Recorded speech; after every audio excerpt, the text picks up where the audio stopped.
Hello students, आपने मेरी पुरानी वीडियो को देखा होगा जिसमें मैंने कंटिन्यूटी को एक्सप्लेन किया है और मैंने ये बोला था कि मैं अपने अगले लेक्चर में डिफरेंशिएबिलिटी को डिस्कस करूंगी। तो आज ही वो हमारा आज लेक्चर आ चुका है जिसमें हम डिफरेंशिएबिलिटी को डिस्कस करने वाले हैं और कुछ क्वेश्चंस मॉडुलस से रिलेटेड, कंटिन्यूअस, डिफरेंशिएबिलिटी, सबका मिक्स भी PYQs जो भी होंगे उनको भी मैं इसी लेक्चर में आज कराने वाली हूँ।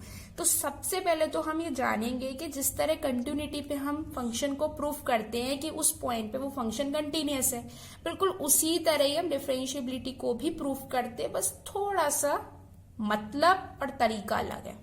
ठीक है, वहां पे लेफ्ट हैंड लिमिट होती है, राइट हैंड लिमिट होती है, यहाँ पे लेफ्ट हैंड डेरिवेटिव होता है और राइट हैंड डेरिवेटिव होता है क्या है? लेफ्ट हैंड डेरिवेटिव में हम क्या करते हैं, जैसे हमें ए पॉइंट पे उसकी डिफरेंशिएबिलिटी चेक करनी है कि वो है कि नहीं है, तो F a minus h minus उस फंक्शन की वैल्यू उस पॉइंट पे अपॉन माइनस एच, इसी तरह उस फंक्शन की value F a plus H minus उस फंक्शन की वैल्यू ए अपॉन एच, ये उसकी राइट हैंड लिमिट हो जाएगी। इसको हम इक्वल किसके करेंगे? एफ डैश ए के, यानी उस फंक्शन का डिफरेंशिएशन और फिर उसमें ए की ए जो है वो रख दो। अब थोड़ा सा डिफरेंस आपको समझ में आ रहा होगा। कंटिन्यूटी में हम उस फंक्शन को जो उस वैल्यू पे आता है उस वैल्यू को इक्वल करते हैं, लेकिन यहाँ पे जैसे कि उसका नाम है डिफरेंशिएबिलिटी, तो उसके डिफरेंशिएशन के इक्वल करते हैं। तरीका वही है, अगर तीनों इक्वल हैं तो उस पॉइंट पे वो फंक्शन डिफरेंशिएबल है, अदरवाइज नहीं है। हो सकता है दो इक्वल हो, तीसरे के ना हो तो भी नहीं है। हो सकता है तीनों में से कोई एक एग्जिस्ट ना करता हो तो भी नहीं है। समझ गए होगे मैं क्या बताना चाहती हूँ। मेरी प्रीवियस लेक्चर भी मैंने उसको एक्सप्लेन किया था, सेम यहाँ है, इक्वल तीनों ही होने चाहिए। एक इंपॉर्टेंट बात, अगर कोई फंक्शन किसी एक पॉइंट या किसी एक इंटरवल पे डिफरेंशिएबल है तो ये बात पक्की है कि वो फंक्शन उस पॉइंट पे कंटिन्यूअस भी होगा। इस तरीके का एक क्वेश्चन मैं आपको जरूर कराऊंगी, लेकिन इसका रिवर्स ट्रू नहीं है कि अगर कोई फंक्शन कंटिन्यूअस है किसी एक पॉइंट पे तो वो डिफरेंशिएबल भी होगा, ये पक्का नहीं है। इसके से रिलेटेड भी एक क्वेश्चन हमारी इस लेक्चर में जरूर होगा। अच्छा, मैं थोड़ी सी नॉलेज आपको ग्रेटेस्ट इंटीजर फंक्शन के बारे में भी और दे देती हूँ। हो सकता है किसी को पता हो क्या होता है, लेकिन मेरा काम बताने का है, मैं जरूर बताऊंगी। ग्रेटेस्ट इंटीजर फंक्शन में ये है कि जैसे किसी greatest integer function, that is उसका साइन ये होता है इस तरीके से, स्क्वायर ब्रैकेट होता है, अंदर एक्स लिखा है, कोई भी जो भी फंक्शन है वो लिखा हुआ है। तो इसमें ये होता है कि इसका आंसर कभी भी फ्रैक्शनल फॉर्म में नहीं आ सकता, हमेशा इंटीजर फॉर्म में ही आएगा। अब जैसे अगर इसके अंदर 1.5 लिखा है तो 1.5 1 और 2 के बीच में लाई करेगा, तो हम छोटी वैल्यू का आंसर लेते हैं, यानी 1 और 2 में क्या छोटा है? 1, तो इसकी वैल्यू 1 हो जाएगी। हमेशा छोटा कंसीडर करते हैं। 2.1 लिखा हुआ है, 2.1 2 और 3 के बीच में आता है, 2 और 3 में छोटा कौन है? 2, तो 2.1 क्या हो जाएगा? 2। देख रहे हैं ना, डाल फ्रैक्शन रहे हैं लेकिन आंसर में हमेशा एक इंटीग्रल वैल्यू आ रही है। बस यही है ग्रेटेस्ट इंटीजर फंक्शन। अच्छा, ग्रेटेस्ट इंटीजर फंक्शन से रिलेटेड एक कंसेप्चुअल पार्ट है। मेरा पहले ये मन किया कि मैं पहले उसी को एक्सप्लेन कर लूं, देन फिर हम डिफरेंशिएबिलिटी के कुछ इंपॉर्टेंट क्वेश्चंस पे जाएंगे। ये बात है, हो सकता है क्वेश्चन किसी और लैंग्वेज में हो, लेकिन इसका मतलब यही है कि ग्रेटेस्ट इंटीजर फंक्शन कभी भी किसी इंटीग्रल वैल्यू पे कंटिन्यूअस नहीं हो सकता। हाँ, किसी फ्रैक्शनल वैल्यू पे हो सकता है। इस बात को मैं अभी प्रूव भी करूंगी। किसी इंटीग्रल वैल्यू पे वो फंक्शन कंटिन्यूअस नहीं हो सकता, ग्रेटेस्ट इंटीजर फंक्शन। ठीक है, जैसे मैंने कंसीडर करा कि ए कोई एक इंटीजर वैल्यू 1 2 3 4 कुछ भी हो सकती है, मैंने कंसीडर कर लिया ए है वो। ठीक है, आप उसकी लेफ्ट हैंड लिमिट सॉल्व करोगे तो limit h tends to 0 f a minus h डालोगे, वही मैंने बिल्कुल कर दिया है। अच्छा, ए माइनस एच यानी ए में से एच टेंड्स टू 0, यानी ए में से थोड़ा सा कुछ कम, थोड़ा सा कुछ कम। तो अगर ए में से थोड़ा सा कुछ कम होगा तो ये किसके बीच में लाई करेगा? किसके बीच में लाई करेगा? अगर ए में से थोड़ा a -1 और a के बीच में लाई करेगा ना, जैसे a मान लो हमारा 2 है, ठीक है, तो a माइनस एच क्या होगा? 1.999, तो वो 1 और 2 के बीच में लाई करेगा, यानी बोल सकते a -1 और a के बीच में लाई करेगा। मैं आपको पहले ही बता चुकी हूँ ग्रेटेस्ट इंटीजर फंक्शन में छोटी वैल्यू आती है, तो इसका आंसर a -1 हो जाएगा।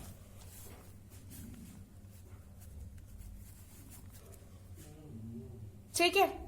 अब बात आती है राइट हैंड लिमिट की, जिसमें हम एफ ए प्लस एच रखते हैं। ठीक है, अब मैंने क्या करा, limit h tends to 0, f a plus h मैंने अगर रखा, ठीक है, तो क्या हो जाएगा, ए प्लस एच हो जाएगा, लिमिट एच टेंड्स टू 0। अच्छा, ए प्लस एच यानी ए उससे थोड़ा सा बड़ा है ना, ए और उससे थोड़ा सा बड़ा, से मैंने 2 माना था ए को, यानी कुछ 2.111 किसके बीच में लाई करेगा, 2 और 3 के बीच में। आंसर क्या आएगा, 2, यानी आंसर क्या आएगा, ए।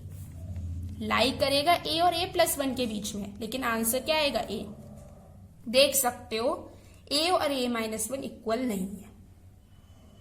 ठीक है, क्योंकि अब अगर मान लो चलो एफ ए भी निकाल लो, उस फंक्शन की उस वैल्यू ए ही होगी ना, ए ये चलो इक्वल है, लेकिन ए माइनस 1 के इक्वल नहीं, इक्वल तो तीनों होने चाहिए, इक्वल नहीं है। और ऐसा आप समझ भी गए होगे बच्चे कि क्यों, किसी भी इंटीजर, हर इंटीजर पे यही होगा, थोड़ा सा भी कम करोगे तो उसकी जो लिमिट होगी वो चेंज हो जाएगी, वो किसी और नंबरों के बीच में लाई करने लगेगा, स्मॉलेस्ट नंबर अपने आप चेंज हो जाएगा। जैसे ए माइनस 1 हो गया, वहां ए हो गया, जो कि दोनों इक्वल नहीं है। तो ये बात ध्यान हो सकता है कंसेप्चुअल पार्ट में आ जाए कि कभी भी ग्रेटेस्ट इंटीजर फंक्शन किसी इंटीग्रल वैल्यू पे कंटिन्यूअस नहीं हो सकता। ठीक है, अब जैसे मैंने कोई फ्रैक्शनल वैल्यू कंसीडर करी, एक्स में अभी भी ए ही मानती हूँ, जैसे कोई 1.5 फ्रैक्शन ही तो है, 1.5 में 0.8 आओगे, 15/10 ही तो हो जाएगा, 1.5 बोल सकते हैं ना। ठीक है, मैंने 1.5 माना, मैं ओरली समझाती, समझ में आ जाएगा। 1.5 माना, 1.5 माइनस एच यानी 1.5 से थोड़ा सा कम, कितना होगा, 1.499 होगा, 1.488 होगा, इतना ही होगा ना। अभी वो रहेगा किसके बीच में, 1 और 2 के बीच में, आंसर क्या आएगा, 1। ठीक है, अब यहां पे मैंने कंसीडर करा 1.5 प्लस एच कंसीडर करा, अब वो थोड़ा सा 1.5 के बड़ा हो गया, ऐसे 1.5, 1.55 कुछ इस तरह बढ़ गया। अभी भी वो किस नंबर के बीच में लाई कर रहा है, 1 और 2 के बीच में, आंसर क्या आएगा, 1। चलो अब एफ ए भी निकाल लेते हैं, 1.5 आप इसमें डालोगे, 1.5 किसके बीच में लाई कर रहा है, 1 और 2 के बीच में, आंसर क्या आएगा, 1। समझ गए किस तरह कोई फंक्शन, ग्रेटेस्ट इंटीजर फंक्शन किसी फ्रैक्शनल वैल्यू पे तो कंटिन्यूअस है हर एक पॉइंट पे, लेकिन किसी इंटीग्रल वैल्यू पे वो कंटिन्यूअस नहीं हो सकता। इस बात को मैंने प्रूव भी कर दिया, बहुत अच्छे से प्रूव किया है, होप आपको समझ में भी आ गया होगा। अब हम कुछ क्वेश्चंस करने का स्टार्ट करते हैं। ये क्वेश्चन आपको सामने दिख रहा है, इसमें हमें ये प्रूफ करना है कि ये फंक्शन x इक्वल्स टू 0 पे कंटिन्यूअस है या नहीं। वैसे देखना ही है, अगर है तो है, नहीं है तो नहीं है। ठीक है, अच्छा तो x नॉट इक्वल्स टू 0 यानी 0 माइनस एच और 0 प्लस एच दोनों की लिमिट पहले वाले में लग जाएगी, और x इक्वल्स टू 0 तो आपको दिया ही हुआ है। तो मैंने पहले LHL सॉल्व करने की कोशिश करी, तो मैंने डाला यहाँ पर f 0 minus h, limit h tends to 0 इसी में डालूंगी, 0 माइनस एच ऊपर डालूंगी तो वो माइनस का 1/h हो जाएगा, -1। इसी तरह यहाँ भी ये माइनस का 1/h हो जाएगा, +1। अब लिमिट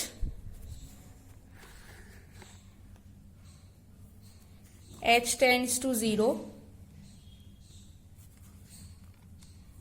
e की पावर माइनस में है ना, तो मैं इसको नीचे ले सकती हूँ। तो कैसे बोलूंगी मैं इसको, 1/e की पावर 1/h -1 अपॉन 1/e की पावर 1/h +1। ठीक है, अच्छा अब एक बात, अगर h टेंड्स टू 0 है, ठीक है, तो 1/h टेंड्स टू क्या हो जाएगा, इन्फिनिटी, है ना। e की पावर इन्फिनिटी क्या हो जाएगी, इन्फिनिटी, और 1/∞ क्या होता है, 0, तो 1/e की पावर 1/h क्या हो जाएगा, 0। तो ये हो जाएगा 0 माइनस 1 अपॉन 0 प्लस 1, आंसर क्या आ जाएगा, -1। तो हमारा आंसर क्या हो जाएगा, -1 हो जाएगा यहाँ का। ठीक है, मैंने थोड़ा डायरेक्ट बता दिया, बस समझ में आ गया होगा, इतना कोई टफ नहीं था। अब हम राइट हैंड लिमिट को सॉल्व करते हैं।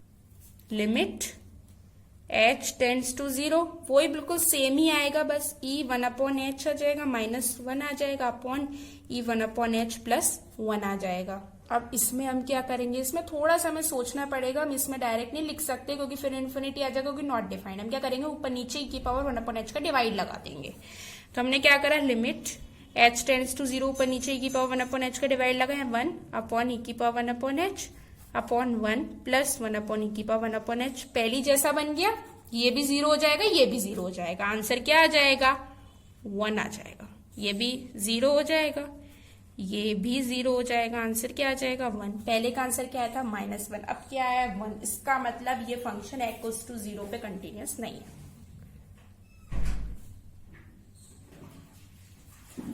अब ये क्वेश्चन मेरे सामने लिखा हुआ है mod x plus mod x -1। इसको हमें देखना है कि कंटिन्यूअस है x इक्वल्स टू 1 पे या नहीं। हाँ, मॉड वाले क्वेश्चन में थोड़ा सा एक्सप्लेन करूंगी, इसमें हमें लिमिट खुद बनानी पड़ेगी, दी नहीं है। ठीक है, तो मॉड वाले में हम क्या करते हैं, जैसे आपको एक जनरल एग्जांपल मैंने लिया x माइनस a का लिया, ठीक है, माइनस पे, तो इसकी 2 वैल्यू पॉसिबल है। ठीक है, अगर x लेस देन 0 होगा तो ये माइनस का x माइनस a होगा। अगर x ग्रेटर देन a जो वैल्यू होती है उसी को लेते हैं, ग्रेटर देन a होगा तो ये हो जाएगा प्लस का। माइनस के बाद वाला ही नंबर कंसीडर करना है। ठीक है, लेस देन a तो माइनस का x minus a, greater than equals to a तो x माइनस a प्लस का। अब यहाँ क्या है? कुछ नहीं है, तो a क्या है? 0 है एक तरीके से। तो इसको मैं कैसे लिख सकती हूँ? अगर मैं करना चाहूं तो इसको मैं ऐसे लिख सकती हूँ कि अगर x लेस देन 0 है तो माइनस का x greater than equals to 0 है तो x। ठीक है, इसी तरह अब यहाँ पे a क्या है? 1 है, तो यहाँ में क्या लिखूंगी? x लेस देन 1 है तो माइनस का x माइनस 1, और x ग्रेटर देन 1 है तो प्लस का x माइनस 1 बन गई हमारी। अभी हम लिमिट को और निकालेंगे पूरा। इतना तो आपको समझ में आ ही गया होगा। माइनस के बाद वाला नंबर लेना है, लेस देन में माइनस लगाना है, ग्रेटर देन इक्वल्स टू में प्लस लेके कंसीडर करना है। बिल्कुल सेम पूरा। ठीक है, अब लिमिट बनाते हैं। लिमिट ऑफकोर्स हमारे पास क्या है? 0 है, 1 है, तो लिमिट में पहला तो ये होगा 0 से बड़ा या 0 के इक्वल नहीं, सबसे पहला तो हमारा ये होगा कि x लेस देन 0। ठीक है, फिर होगा 0 से बड़ा x पर 1 से छोटा, और फिर होगा 1 से या 1 के इक्वल, बड़ा या 1 के इक्वल। यही लिमिट हो सकती है पॉसिबल ओनली, या तो x 0 से छोटा, 0 और 1 के बीच में लाई करने वाला, या 1 से बड़ा। ठीक है, अब हम ढूंढेंगे x अगर 0 से छोटा है तो क्या वो 1 से छोटा नहीं होगा? 1 से भी छोटा होगा, तो ये वाली लेंगे, ये वाली लेंगे, ये माइनस का x माइनस का x माइनस 1। x 0 से तो बड़ा है लेकिन 1 से छोटा है, तो x 0 से बड़ा वाला तो ये लेंगे और 1 से छोटा वाला हम ये लेंगे, तो x minus x plus 1। x greater than equals to अगर कोई नंबर 1 से बड़ा है तो ऑफकोर्स वो 0 से भी बड़ा होगा, तो दोनों में बड़ा बड़ा वाला लेंगे। ये बन गई हमारी लिमिट। थोड़ा सा अलग है लिमिट बनाना, थोड़ा टफ भी पड़ता है, बट हाँ ये तरीका बहुत आसान है। अगर इससे आप करेंगे तो ऑफकोर्स बन जाएगी। होप आपको समझ में भी आएगा। एक क्वेश्चन में मैं और करा दूंगी तो और अच्छे से आ जाएगा। ये क्या हो जाएगा? माइनस का 2x प्लस 1, ये 1, ये 2x माइनस 1। ये हमारी पूरी लिमिट तैयार हो गई। ये x लेस देन 0 के लिए, 0 greater than x less than 1 के लिए, x greater than equals to 1 के लिए। अब तो आप आसानी से चेक कर सकते हो कि x इक्वल्स टू 1 पे कंटिन्यूअस है कि नहीं है। 1 के इक्वल आप यहां डालोगे तो 1 आएगा। ठीक है, 1 के इक्वल यहाँ पे अगर आप डालेंगे तो 1 ही तो आएगा। यानी हमें राइट हैंड लिमिट और लेफ्ट हैंड लिमिट को 1 के इक्वल करना है। राइट हैंड लिमिट तो मैं निकालनी पड़ेगी, लेफ्ट हैंड लिमिट तो पहले ही से 1 के इक्वल है, क्योंकि x लेस देन 1 के लिए वैल्यू 1 ही है, कुछ नहीं करना पड़ेगा, 1 ही है। हाँ, राइट हैंड लिमिट हम निकालेंगे। मैं ओरली बता देती हूँ, 2 1 प्लस h करोगे, h टेंड्स टू 0 हो जाएगा, h इक्वल्स टू 0 डालेंगे, 2 1 जा 2 माइनस 1 1 आ जाएगा। तीनों सेम आएंगे, यानी ये फंक्शन x इक्वल्स टू 1 पे कंटिन्यूअस होगा। बस इस क्वेश्चन मैंने इसलिए कराया क्योंकि आपको मॉड वाले क्वेश्चन समझाने थे। समझ में आ ही गया होगा। माइनस के बाद वाला कंसीडर करना है, लेस देन के लिए माइनस लगाना है, ग्रेटर देन के लिए प्लस लगाना है, और बस माइनस के बाद वाला नंबर कंसीडर करना है। ओके, अब जैसे एक क्वेश्चन और है, मॉड का ही है। हमें ये प्रूव करना है कि मॉड x माइनस 5 जो फंक्शन है वो x इक्वल्स टू 5 पे कंटिन्यूअस तो है लेकिन डिफरेंशिएबल नहीं है। ठीक है, तो उसके लिए सबसे पहले तो हमें लिमिट चाहिए, तभी तो हम रख के देख सकते हैं। वही बात यहाँ पे एक ही वैल्यू कौन है? 5 है, तो तो x अगर लेस देन 5 है तो माइनस का x माइनस 5, और x अगर ग्रेटर देन इक्वल्स टू 5 है तो प्लस का x माइनस 5। ठीक है, होप आपको समझ में आ ही गया होगा, आसानी से आ गया। यहाँ पे तो कोई बात ही नहीं है, बस यही लिमिट बनेगी और तो कोई नंबर है ही नहीं, डायरेक्ट यही लिमिट बन जाएगी बस, x माइनस 5 और ग्रेटर देन इक्वल्स टू के लिए x माइनस 5। ठीक है, अच्छा कंटिन्यूस के लिए सबसे पहले तो हम ये देख लें कि फंक्शन की वैल्यू 5 पे क्या है। तो फंक्शन की वैल्यू 5 पे 0 है, देख सकते हैं आप, 5 माइनस 5 0 आएगा, तो f5 की वैल्यू तो 0 हो गई। ठीक है, अब मैंने लेफ्ट हैंड लिमिट निकालने की कोशिश करी, f5 माइनस एच डाला, किस में डालूंगी, ऑफकोर्स इसी में ही डालूंगी, माइनस का 5 माइनस एच माइनस का 5, इससे कट जाएगा, एच तो 0 है ही, यानी इसकी वैल्यू भी आ गई 0। ये हमारी थी LHL। अब RHL के लिए मैं क्या करूंगी, limit h tends to 0 f5 plus h, जो कि मैं इसमें डालूंगी, तो 5 प्लस एच माइनस का 5 से 5 कट के h फिर से 0 डालोगे, आ गया 0। कहीं लिमिट विमिट रह जाए लिखना तो वो तो आप समझते हैं, लिख सकते हो, इस पे क्या है, तीनों 0 आ गए, यानी ये फंक्शन 5 पे तो कंटिन्यूअस है। अभी हमारी आधी बात प्रूफ हुई है, अब हमें ये प्रूफ करना है कि फंक्शन डिफरेंशिएबल नहीं है x इक्वल्स टू 5 पे।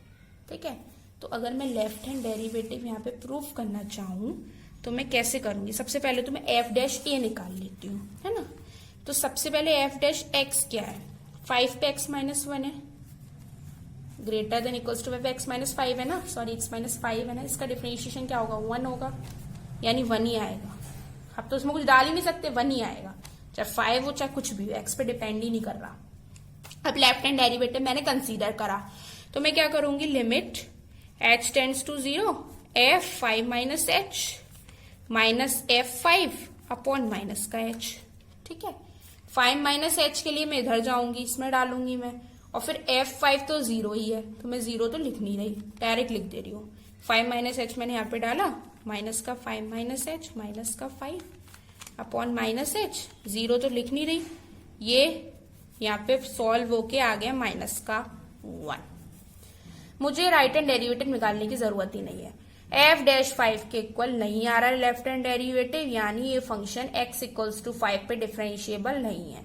और यही बात हमसे प्रूफ करा रहा था कि कंटिन्यूअस तो है, डिफरेंशिएबल भी नहीं है। इस बात से एक चीज और प्रूफ हो गई कि अगर कोई फंक्शन कंटिन्यूअस है तो ये जरूरी नहीं है कि वो फंक्शन डिफरेंशिएबल भी हो, है ना, वो भी हमने प्रूफ कर दिया यहाँ पर। ओके, एक क्वेश्चन और हम करेंगे, अच्छा सा क्वेश्चन है ये, थोड़ा दिक्कत हो सकती है वो, एक क्वेश्चन और करेंगे। जैसे ये दिया हुआ है हमको f(x) इक्वल्स टू e की पावर x प्लस e की पावर माइनस x माइनस का 2 upon x square if x not equals to 0, और x इक्वल्स टू 0 के लिए 4k है, ये हमको दिया हुआ है कि x इक्वल्स टू 0 पे कंटिन्यूअस है और हमको k की वैल्यू निकालनी है।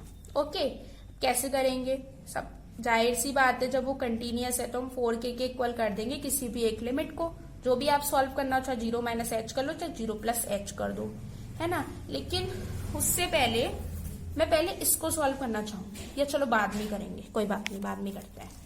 चलो मैं दूसरे पेज पे जा रही हूँ, क्वेश्चन तो आपने नोट ही कर लिया होगा, यहाँ पे मैं लिखती हूँ क्या होगा।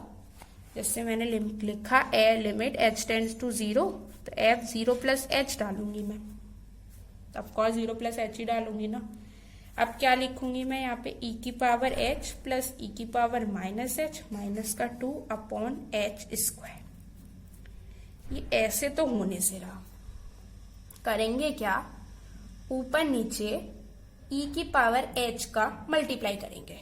ठीक है, ऊपर नीचे करा तो ये हो जाएगा e की पावर 2h प्लस 1 माइनस का 2 e की पावर h अपॉन e की पावर h h स्क्वायर। ठीक है, limit h tends to 0 e की पावर h माइनस 1 का होल स्क्वायर अपॉन e की power h into h square. ठीक है, आ गया होगा समझ में। अच्छा, ये बात आपको बहुत अच्छे से पता है कि अगर कोई e की power minus x minus 1 upon x हो और x टेंड्स टू 0 हो तो इसकी वैल्यू 1 होती है, या बोल सकते हो log ही होती है वैसे तो, लेकिन 1 मान लेते हैं। अगर e की जगह कोई नंबर होगा तो फिर इस तरीके से तो log 2 होगी। ओके, तो e की power h minus 1 upon H square है, पूरा 1 हो जाएगा, पूरा 1 हो जाएगा। h क्या है, टेंड्स टू 0 है, तो e की पावर h क्या, h अगर टेंड्स टू 0 है तो अगर मैं e की पावर h में h 0 डालूंगी तो e की पावर 0 क्या हो जाएगी, 1 हो जाएगी। तो 4k की वैल्यू क्या हो गई, 1 हो गई, यानी k की वैल्यू क्या हो गई, 1/4 हो गई। 4k तो आप जानते हो ना, 0 पे उस फंक्शन की जो वैल्यू थी वो ही है, ये हो गया आंसर। का आइडेंटिटी थी यहाँ पे, इसलिए मैंने इस क्वेश्चन को कराया ताकि आपको समझ में आ जाए आइडेंटिटी हर जगह यूज हो सकती है। थोड़ा सा क्वेश्चन को आपको बनाना पड़ेगा, बोर्ड ज्यादातर इतने आसान नहीं देता है, थोड़ा सा आइडेंटिटी आपको यूज करनी पड़े ऐसे ही देता है। एक लास्ट क्वेश्चन के साथ हम अपनी कंटिन्यूटी डिफरेंशिएबिलिटी को एंड करेंगे। लास्ट क्वेश्चन और है, ठीक है, थोड़ा सा अच्छा सा क्वेश्चन है इसलिए मैं करा रही हूं। इसमें हमको डिफरेंशिएबिलिटी एग्जामाइन करनी है x इक्वल्स टू 2 पे। फंक्शन क्या है, f(x) हमको दिया हुआ है, x ग्रेटेस्ट इंटीजर फंक्शन आ गया आपके लिए 0, जो अभी हमने सीखा भी था, समझ में तो आ ही गया होगा।